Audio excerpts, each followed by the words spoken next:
समुदायाची प्रतिनिधी आहे आणि मी पुण्याहून आलेली आहे। मागच्या अनेक वर्षापासून आम्ही आमच्या मूलभूत अधिकारांसाठी लढत आहोत। आमचे पूर्ण महाराष्ट्रातले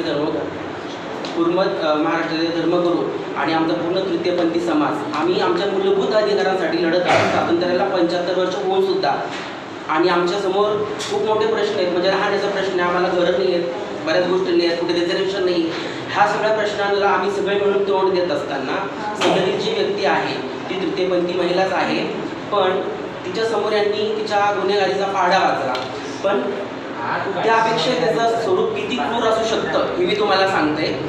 ह्या व्यक्तीने, ह्या तृतीयपंथी महिलेने लोकांना, मुलांची क्रिमिनल मुलांची गँग बनवून लोकांना कोयते घेऊन जाणे, धमकावणे, ज्या तृतीयपंथी महिला इथे राहतात औरंगाबादमध्ये त्यांना धमकावणे, आमच्या ज्येष्ठ जे धर्मगुरू आहेत त्यांना धमकावणे, मी औरंगाबादची बॉस आहे म्हणून मिरवणे। आणि हेच नाही तर तिच्याकडे असलेले जे तिचे शिष्य आहेत, रस्त्यावरच्या कोणत्याही मुलाला पकडून साडी घालणे, त्याला मारणे, हाणून मारून साडी घालणे, म्हणजे अशा केसेस आहेत की जे मुलं कॉलेजमध्ये शिकण्यासाठी होते औरंगाबादमध्ये, आज तिने त्यांना धरून त्यांना साडी घालून तिथे सिग्नलला भीक मागायला लावणे, त्यांना वेश्याव्यवसाय करायला लावणे, तंगात मिरची टाकून मारणे, वाळू भरून मारणे। म्हणजे तुम्ही विचार करा की ती व्यक्ती किती क्रिमिनल माइंडची असेल। मग अशा ठिकाणी त्या व्यक्तीने जर 10 वर्षापासून सगळे धर्मगुरू समजवत असतील तर मग समजवायचं तरी किती। त्यामध्ये औरंगाबाद ही ऐतिहासिक नगरी आहे आणि गुजरात समुदायाला एक सांस्कृतिक आणि सामाजिक वारसा आहे। आमचे सगळे धर्मगुरूने आम्ही तो वारसा जपत आहोत। अशामध्ये जर ही व्यक्ती इतक्या प्रकारचं क्राईम करत असेल, आईच प्रकारचं, आणि वातावरण आणि आमच्या समुदायाला जर लांछन लागत असेल, औरंगाबादसारख्या ऐतिहासिक शहराला लांछन लागत असेल, तर मग आम्हाला न्याय हवा आहे। मला वाटतं शासनाने, प्रशासनाने याकडे लक्ष द्यावं। कसं असतं की जेंडर हे ठराविक, जेंडर हे काय गुन्हेगारी प्रवृत्ती आहे, गुन्हेगारी जेंडर नाही आहे। लोकांना वाटतं नाही तृतीयपंथी असेच वागतात म्हणून कदाचित तिच्यावर योग्य कारवाई होत नसेल, पण तिच्याकडे एक क्रिमिनल व्यक्ती ती आहे म्हणून बघावं आणि आम्हाला व्यवस्थित न्याय द्यावा आणि आमच्या सर्व लोकांना संरक्षण द्यावं, एवढीच विनंती करते। धन्यवाद।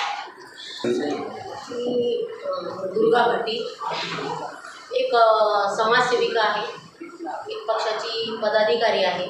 पण हे तृतीयपंथी लोक यांना मी म्हणजे बऱ्याच दिवसापासून यांचे माझे संबंध आहेत। यांची जे नायक होती, सीमा नायक, ती माझी बहीण होती, त्यामुळे यांच्याशी माझा संपर्क कायम असतो। त्यांच्या काही अडीअडचणी असल्या किंवा काही मदत असली तर आम्ही त्यांना जाऊन भेटत असतो। प्रत्येक त्यांचे काही कार्यक्रम, सेलिब्रेशन असतं तर ते मला इन्व्हाइट करतात आणि काही त्यांच्या समस्या असल्या तर मी त्यांच्यासोबत असते। काय आता काय तुमची काही तक्रार आहे, काही मागणी आहे का? मागणी नाही, तक्रार माझी अशी आहे की जी सदर व्यक्ती आहे तर तिच्या विरुद्ध जे म्हणजे तिने जे केलेलं आहे ह्या लोकांच्या विरुद्ध, तर तिच्यावर योग्य ती कार्यवाही झाली पाहिजे। तुम्ही पडताळणी करून शासनाला एक म्हणजे विनंती करते की त्यांनी सदर व्यक्तीची पडताळणी करून आणि तिचं जे चारित्र्य आहे किंवा त्याचं जे बॅकग्राऊंड आहे ते बघून आणि ह्या लोकांचं बॅकग्राऊंड बघून आणि तिच्यावर योग्य कारवाई करण्यात यावी। ओके।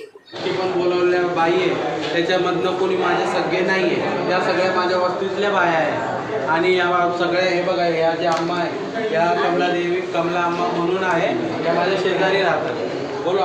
आणि त्यांच्यापासून यांना जे दृष्टीनं बघतात आणि जे व्यक्ती त्यांच्यावरती अत्याचार करू लागला की हे जे आहे की यांच्यापासून आम्हाला धोका आहे। पण मी तर सांगते की मी एक सामाजिक कार्यकर्ता आहे आणि महिलांचं हे करणारे संरक्षण की ती एक महिलाच आहे आणि त्या महिलामुळं जर त्याच्यावर तर ते जो अन्याय होत असेल तर तो अन्याय आमच्यावर होऊ लागला आणि ही मुलगी आमच्यामध्ये लहानपणापासून मला कळत पण नव्हतं तेव्हापासून बघते मी आणि अर्ध्या रात्री जर सुख लागलं, दुःख लागलं तर अर्ध्या रात्री ही मुलगी आम्हाला सहकार्य करते आणि जे बिल वाटण त्यांच्याकडून जे काही मदत मिळेल आम्हाला ते मदत त्यांच्याकडे चाराने जर असले तर ती 10 पैसे लावायची हिंमत करते आणि रोडवर जे म्हातारे माणसं राहतात, जे म्हातारे माणसं असतात, वृद्ध माणसं रोडवरती मागून खाणारे, तर त्यांना ते लोक म्हणतात की ते स्वतःचे घरं भरतात, ते पण स्वतःचे घरं नाही भरत की ते लोकांना मागणाऱ्या लोकांना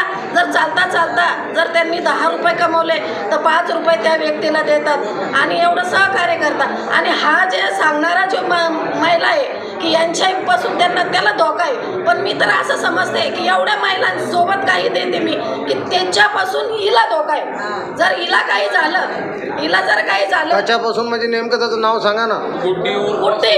गुड्डी तिची गुड्डी म्हणतात, गुड्डी उर्फ तिचा काही संबंध नाही आहे. पण आम्ही हिला लहानपणापासून बघतो आणि ती शिवाजीनगरमध्ये राहते. आज एवढं लेकरू सुद्धा तिचं घर दाखवतो. ती जी गुड्डी म्हणणारी आहे तर ती सामान्य माणसातली नाही आहे, ती एक तर जन्मरातली म्हणावं की कारण तिच्याच जर सोबतच्या मुलीवर अन्याय करीत असेल तर ती आमच्यावर का नाही करणार.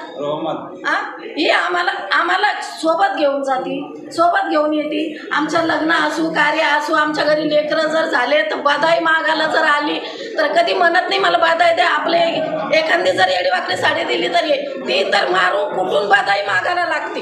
आणि सोबतचे जे मुलं आहे साड्या बिड्या नेसून सनी मुलांना मागायला लागते. ती बाजारामध्ये मुलांना मागते की मुलाला म्हणते की तुम्ही आणा, नेत नाही आणलं तर त्यांच्यावर अन्याय करते. छत्रपती संभाजीनगरच्या नागरिकाला माझी इतकीच नम्र विनंती आहे, माझं स्वतःचं पण बॅकग्राऊंड चेक करा आणि तिचंही चेक करा. ती जे बोलते ना की मला यांच्यापासून धोका आहे, असं काहीच नाही आहे. मी जर गुन्हेगारी प्रकृतीचे असते ते इतकी जनता माझ्यासोबत असते का.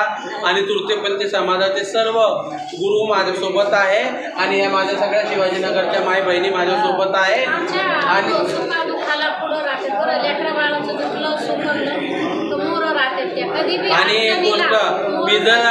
गोष्ट मी जर किन्नर आहे आणि माझे जर इतके गुन्हे आहे तिच्यापैकी माझे 1-2 गुन्हे तरी मला दाखवून द्यावा.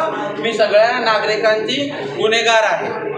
जय हिंद, जय भारत. नमस्कार.